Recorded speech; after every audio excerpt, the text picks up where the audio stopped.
If you're a Stranger Things fan, you've probably felt that odd sense of déjà vu, that weird feeling that some scene, some character, or even the title font is saying, hey, you've seen me before. Well, you're not imagining it. There's a very real reason for that. Stranger Things is basically a love letter to 80s horror, and no one shaped that era more deeply than Stephen King. From the very first frame, the Duffer Brothers make something crystal clear. They grew up devouring King's stories, and they didn't just get inspired. They built the show's DNA around the author's trademarks. The eerie atmosphere, the supernatural themes, the emotional weight placed on childhood like trauma, fear, and discovery. Every piece feels like a quiet echo from King's worlds, and today we're going to walk through those echoes one by one.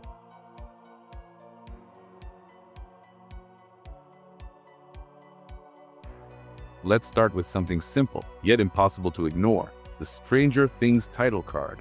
You know, that glowing red font that looks like it crawled straight out of an 80s paperback. It's not an accident, it's a tribute. The Duffers actually mailed old Stephen King novels to the team at Imaginary Forces, the studio behind the opening sequence, and their mission was to make it look like those novels' art style. The final result came from a modified version of the ITC Benguiat font, the same style you'd find on King's books from the 80s and 90s. So when you see that title pulse onto the screen, you're not just watching a show begin. You're being pulled into a King-inspired universe before a single character even appears.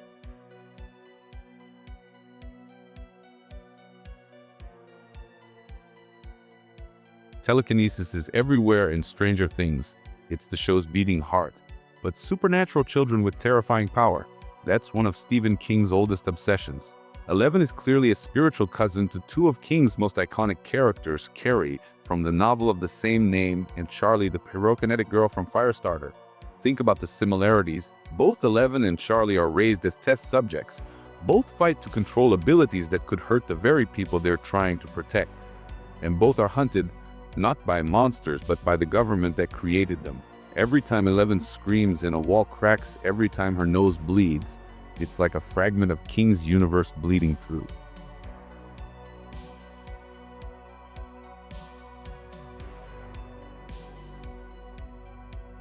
Now let's talk about something most fans recognize instantly. The first season of Stranger Things is built on the emotional foundation of Stephen King's novella The Body, better known through its film adaptation Stand By Me. Episode 4 of Season 1 even shares the same title. The show doesn't hide this homage for a second. A group of boys searching for a missing friend, a body discovered unexpectedly, long walks on train tracks, conversations that sound like they were pulled from a childhood memory that's both painful and beautiful. Episode 5 completes the tribute perfectly, with 4 kids walking the tracks just like in the movie, where innocence meets danger and where friendship becomes the shield against a world that suddenly feels too dark.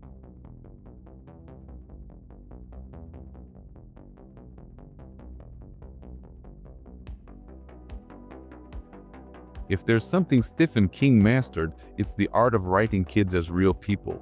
We can see how they are flawed, scared, brave, and growing. And the book, It, is the ultimate example. In Stranger Things, this coming-of-age element is everywhere, but the heart of it all lies with the group of outcasts. It's impossible not to see the parallels with King's Losers Club, a tight, knit circle of kids, each dealing with personal struggles, each growing in the shadow of something monstrous, and each finding strength in the friendships they choose, not the ones life gave them.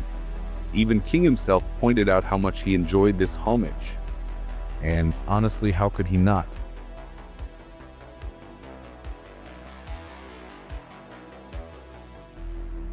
There's a moment in the show that hardcore King fans instantly recognized, even before Twitter caught it.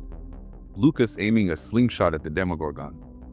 It looks almost silly at first, until you remember the battle against Pennywise. King's story, The Losers Club, uses a slingshot too, and not just for show. They actually injure the creature with it. They learn that Pennywise, in whatever form he takes, has weaknesses tied to those forms. So when he appears as a werewolf, the kids fire silver slugs at him using the same weapon. And when the adult versions face the creature again, yep, the slingshot returns. So Lucas wasn't just being brave, he was stepping into a literary legacy.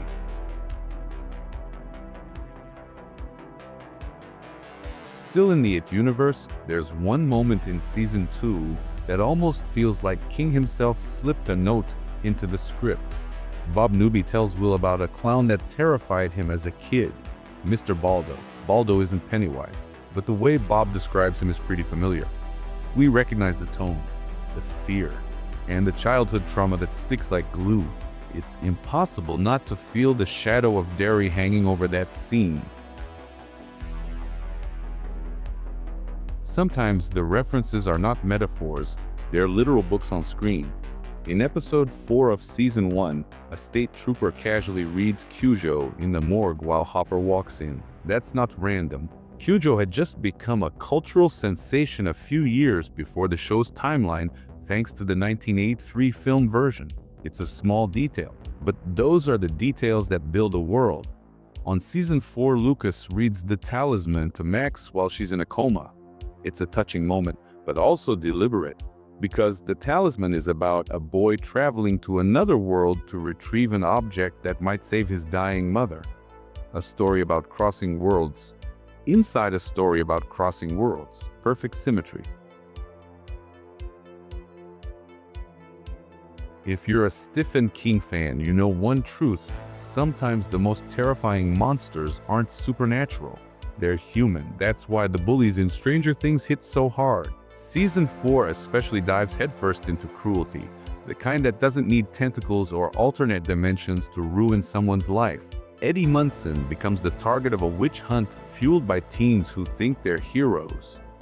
The scene where Dustin is threatened with a knife feels ripped right out of it, almost mirroring the moment when Henry Bowers corners Ben Hanscom. King understood that real-world violence hurts more because there's no magic to stop it, and Stranger Things doesn't shy away from that.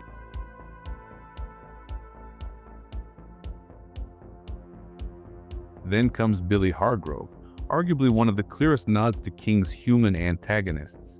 Billy isn't just a bully, he's cruel for cruelty's sake. He's the kind of character King writes better than anyone. Someone so broken, so angry, so violent that he stands shoulder to shoulder with demons and monsters. His visual design is no coincidence either. The denim jacket and jeans are straight out of Randall Flagg's description in The Stand, and the blonde mullet is a direct homage to Jamie Sheridan's version of Flagg in the TV adaptation. Billy looks like he walked out of a King novel and straight into Hawkins.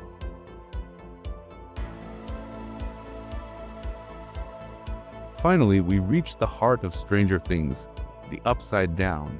It's not an exact copy of anything King wrote, and that's good. But the parallels with The Mist are undeniable.